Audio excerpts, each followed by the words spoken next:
I've actually worked at a bunch of different audio companies over the years. Most recently, before Universal Audio, I was the plugins platform architect at Avid. So my teams designed AAX and ported all the plugins to the AAX format for Pro Tools. But starting all the way back, I've always been involved in software. You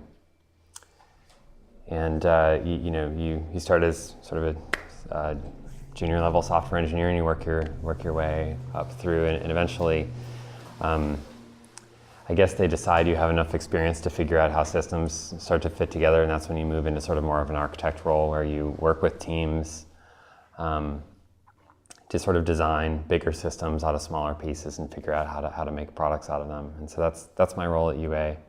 There are several people at UA who are senior software architects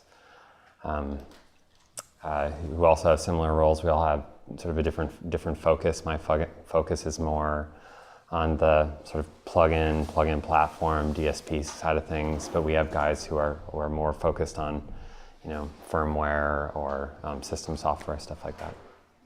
In college, I was working in aerospace to put myself through college, and then I came out and did music. And then I worked for Bias for a couple of years.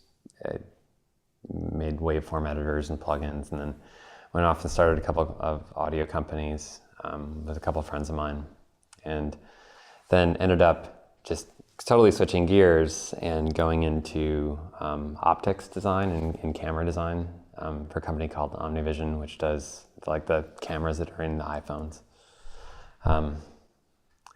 So your question is, why would you go away? And I think the best answer, and the way that I convinced myself to in the first place, is I love making music products. But with that love comes some passion, and it's very easy to burn yourself out working on these things that mean so much to you. It's hard to see it as a job when you are as passionate about doing it as I was. And so I decided at that point, I'm like, I turned my hobby into my job, and I'm going to turn it back into a hobby and have it be fun again.